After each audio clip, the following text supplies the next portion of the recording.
Before we dive into this wild ride, tell me in the comments where in the world you're tuning in from. Maybe it's a sunny beachside town in Florida, a crowded high-rise in downtown Chicago, or a quiet farmhouse out in rural Texas. I love seeing just how far these Karen tales of chaos and karma can travel. The sun was almost blinding as it bounced off the chrome of my Harley, the polished metal throwing streaks of white light across the driveway like it wanted to blind anyone foolish enough to stare too long. I could feel the heat radiating up from the concrete, smell the faint mix of cut grass and gasoline in the still air, and hear the faint hum of cicadas buzzing like tiny alarms in the background. I had my hands folded across my chest, my body planted firmly in front of the bike, when I realized every set of eyes in the cul-de-sac was on me.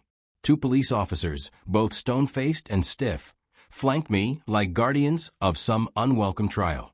Directly across stood Susan and Seela, the Karen sisters. Their round faces were red with fury, their arms slicing through the air as they jabbed accusing fingers at me. Behind them, their younger brother lounged with an arrogant smirk, one hand brushing the handlebars of my motorcycle like he was already rehearsing ownership. Neighbors lingered in the periphery, half hidden behind curtains or standing on porches, eager spectators of the chaos. Susan's shrill voice cut through the thick afternoon heat. "That bike doesn't belong to him," she barked, jabbing her finger at me as if each word were a nail meant to pin me down. Seela nodded, so furiously her loose cardigan flapped against her arms. "Exactly. He's hiding stolen property in plain sight, and you officers are just letting him get away with it." I said nothing. Not yet. The taste of anger was bitter on my tongue, but silence was my only weapon in that moment. My heart beat fast, not from fear, but from the sheer disbelief of how quickly everything had spiraled out of control. I glanced at the green paint of my Harley, shiny, flawless, mine. The only thing in this mess I could still trust. The cops shifted, glancing at me for a reaction, and that was when I let the silence break. "That bike," I said, my voice steady but sharp, "has been mine for 10 years. I've bled for it, worked double shifts for it, rebuilt it with my own 2 hands. And no loudmouth or entitled brat is going to rewrite that history." The words were enough to hold the air still for a second, enough for me to see the frustration boiling on Susan's face. She wanted me flustered, shouting, but I refused to give her the satisfaction. Yet even as I stood there, the memory of how this all began pressed into my thoughts, pulling me backward into the chain of events that had dragged me here. It hadn't started with cops. It had started with sunlight, soap, and the slow hum of satisfaction. A week earlier, I had been outside on the same driveway, sponge in hand, water trickling down the metallic green body of a Harley as I cleaned it like a man polishes his crown. I was humming, without realizing it, enjoying the peace of the morning, when the sound of sneakers scuffing pavement pulled me out of my bubble. "Nice bike," a voice said, casual, cocky. I looked up and saw him, a lanky kid. Couldn't have been more than 23. He had the kind of smirk you only earn by never being told no in your life. His hair was messy, his t-shirt too loose, his jeans sagging in a way that screamed apathy. He leaned against the edge of my driveway like he owned the place. "Appreciate it," I said, polite but guarded. He shrugged. "Yeah, real nice. I'll take it." I froze, half expecting him to laugh at his own joke, but he didn't. His grin widened. His eyes locked on the Harley like a predator sizing up prey. "You don't get it, do you? That's mine now. Susan and Seela said so." The name drop landed like a cold stone in my stomach. I knew the Karen sisters. Everyone in the neighborhood did. They weren't just loud, they were relentless. Every conversation was a confrontation, every rule bent into a weapon. I set the sponge down slowly, feeling my jaw tighten. "Tell Susan and Seela they can keep dreaming," I said flatly. But he didn't move. He stepped closer, brushed his hand across the seat of my Harley, and I swear my blood boiled hot enough to cook the pavement beneath me. "This thing is wasted on you," he said. "You don't ride it enough. You don't deserve it. My sisters already agreed it should be mine." I took a step forward, close enough that he finally retreated a few inches. My voice came out low, controlled, like the growl of the very engine he was trying to claim. Touch it again, and you'll find out exactly what you don't deserve. His smirk faltered, but only for a second. He threw his hands up dramatically. Fine, fine. I'll let them handle it. You'll be sorry. And then he was gone, jogging back toward the corner house with the peeling paint and perfectly trimmed hedge where the sisters lived. I didn't know it yet, but that was the first crack in what would soon become a storm. By the following afternoon, Susan herself was at my door. She was dressed in a beige blouse that clung awkwardly to her frame, her hair sprayed into a stiff helmet that caught the light like plastic. Selah stood just behind her, arms crossed, cardigan wrapped around her like a shield. "Let's not make this difficult," Susan began without a greeting. Her voice was the kind that made every word sound like a complaint. "My brother needs that bike. He'll take better care of it than you ever could. We're giving you the chance to hand it over without problems." I leaned against the doorframe, arms crossed. "The answer's no." Selah scoffed. "We'll see what the HOA says about that." The HOA doesn't own my garage, and they don't own my Harley. They exchanged a look, the kind of silent agreement only siblings can perfect, and then turned away in unison. It was a performance, one designed to unnerve me, but I stood still until their footsteps faded, and only then did I close the door. Over the next few days, the harassment began in earnest. HOA notes slipped under my door, each one accusing me of improper storage of a dangerous vehicle. Passive-aggressive remarks when I walked outside. Susan's nasal tone drifting across the cul-de-sac like poison. Selah muttering about men who think they're above the rules. And then there was the brother, always circling like a vulture, always too close to the Harley, snapping photos on his phone, leaning against it like it was already his. I tried to ignore it. I tried to stay calm. But the pressure built like steam in a closed valve. Neighbors began whispering. Some avoided me. Others looked at me with thinly veiled pity.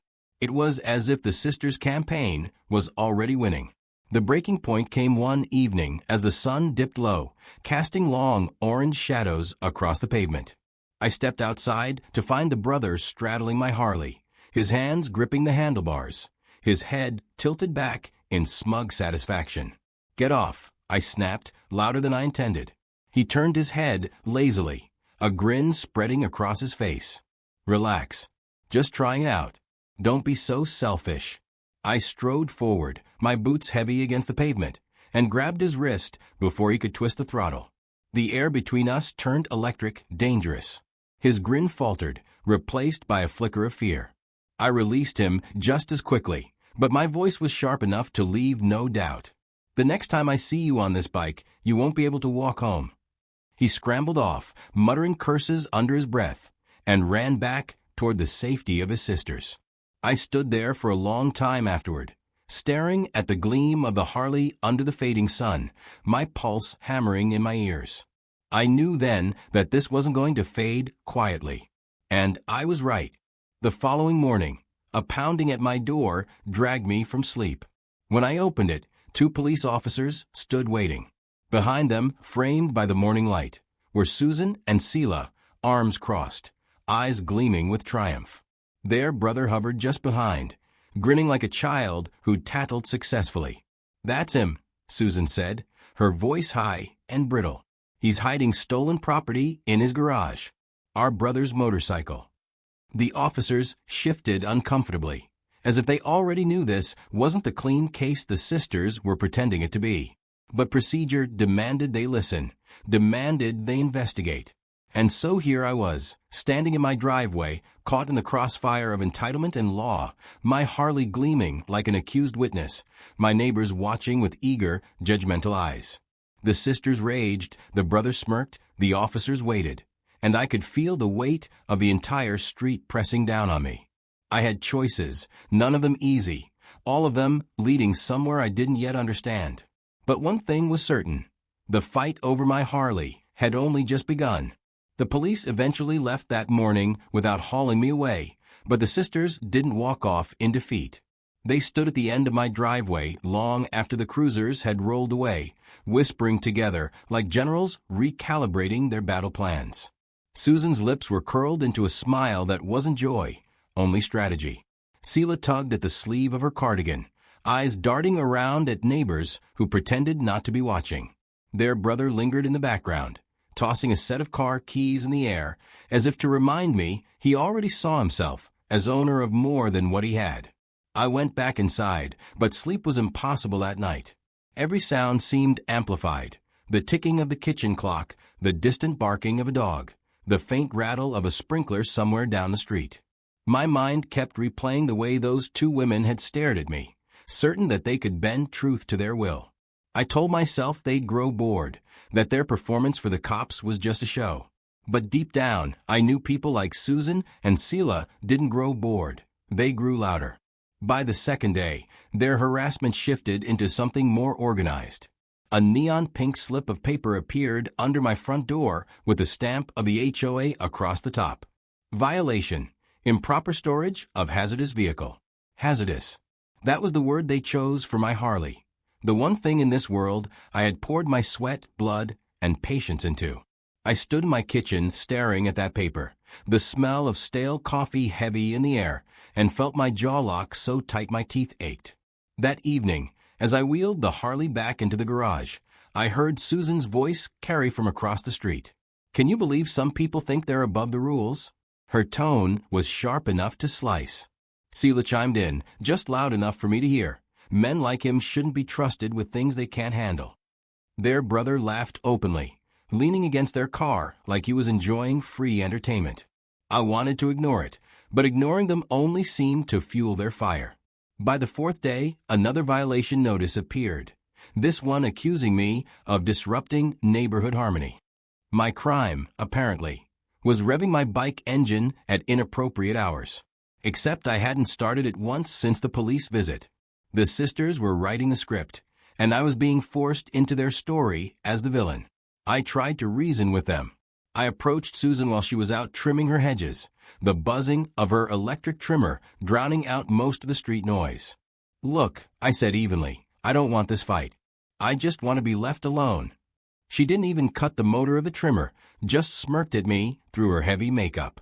"Then give my brother what he deserves, and this will all end." Her words carried the weight of certainty, as though the neighborhood itself had already sided with her. And maybe it had. I noticed fewer nods from neighbors when I passed, fewer hellos. People crossed the street instead of walking by my driveway.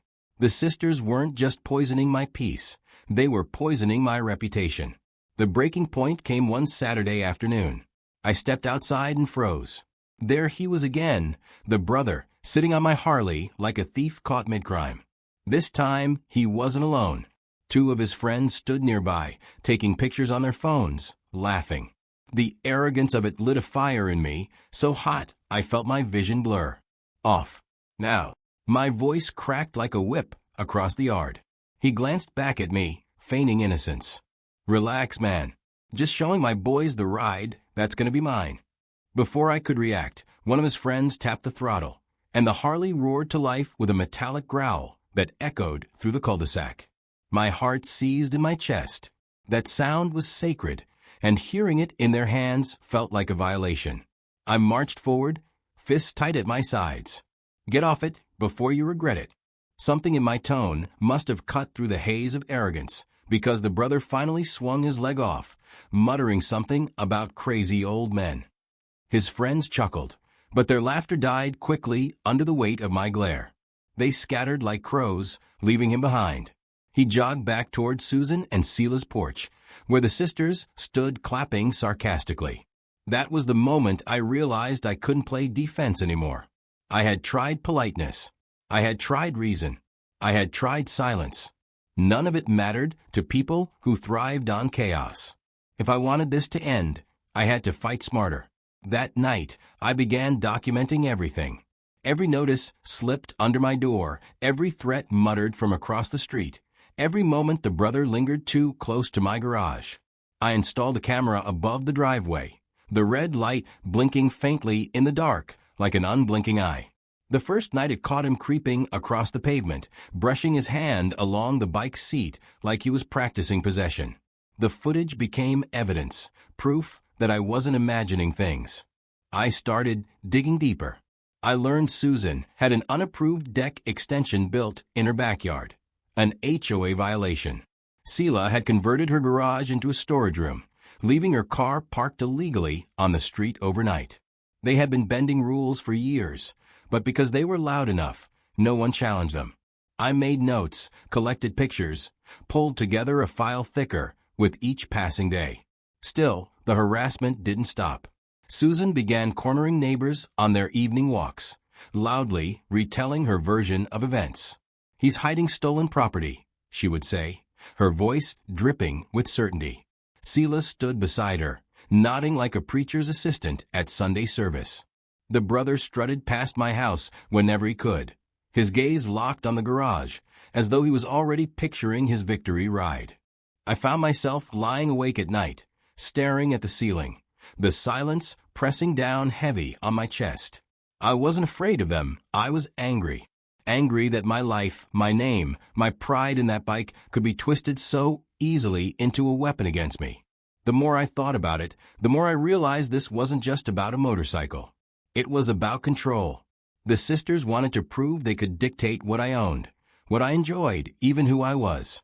One evening, a friend of mine, Mark, a lawyer who'd lived 3 blocks over, dropped by after hearing whispers of the drama. We sat in my garage, the smell of oil and leather thick in the air. I told him everything, laid out the notices, showed him the footage. His eyes narrowed as he flipped through the pile. "You've got a case," he said finally. "This isn't just harassment. It's abuse of HOA power. And if the state attorney catches wind of this kind of behavior, those sisters won't be laughing anymore." I leaned back against the workbench, the tension in my shoulders easing for the first time in weeks. "You think they'll actually take it seriously?"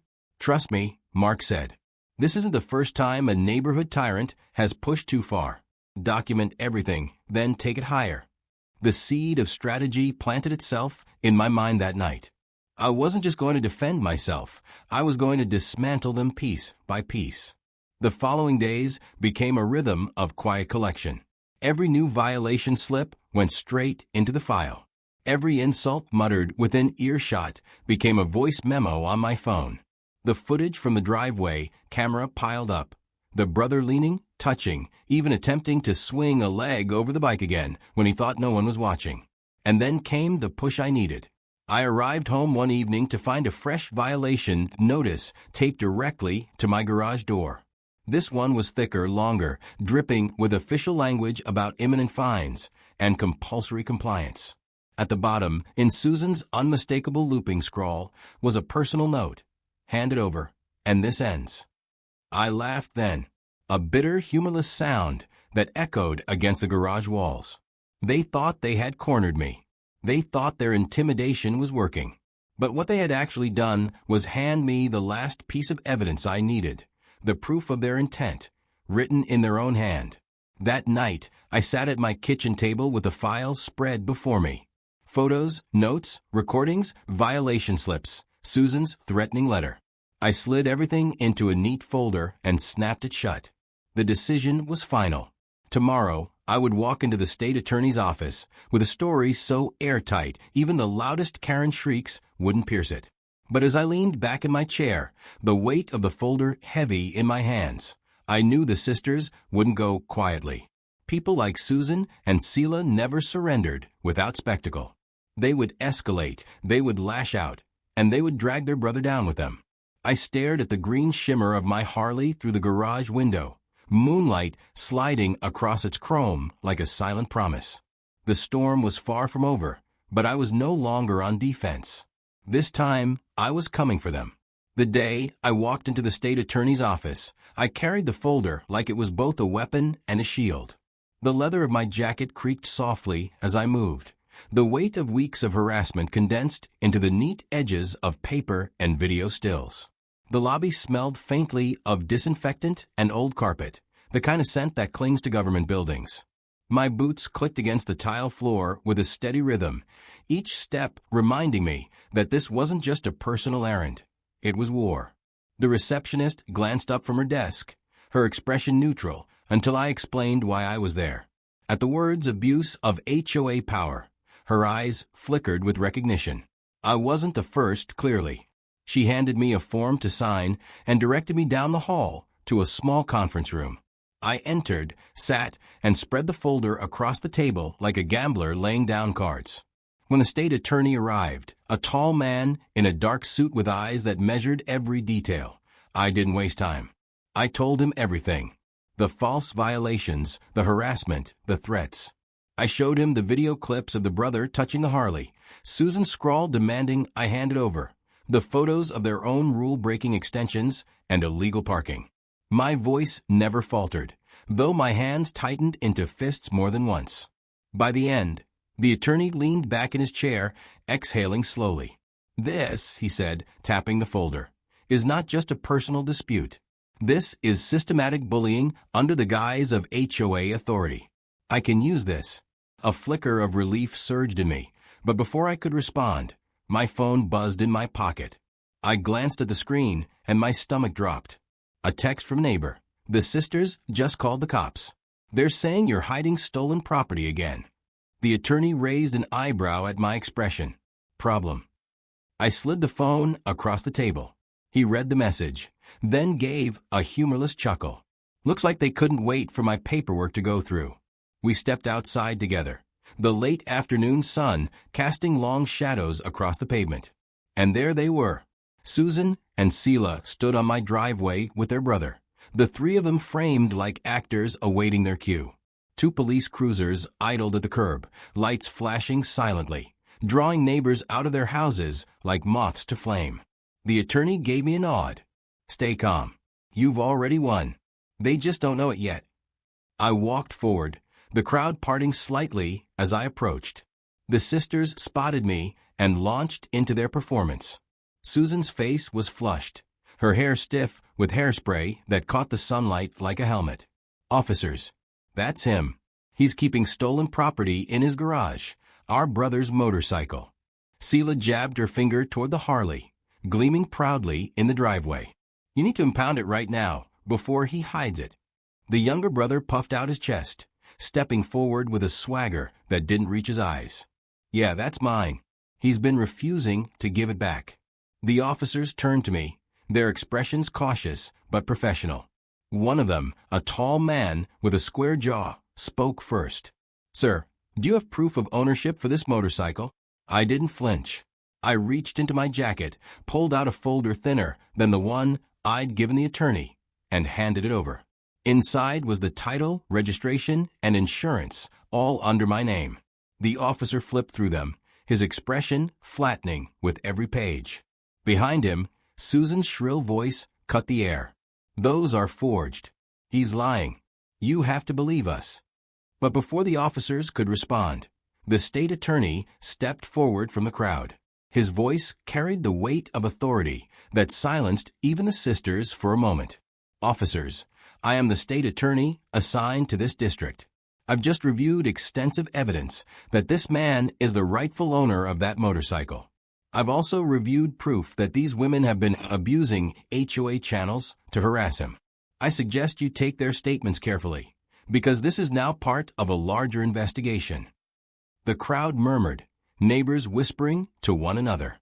The officers stiffened slightly, the weight of the attorney's presence settling over the scene. One of them closed the folder and handed it back to me. "Thank you for your cooperation, sir." Susan's face twisted with fury. She lunged forward, waving her arms. "No, you don't understand.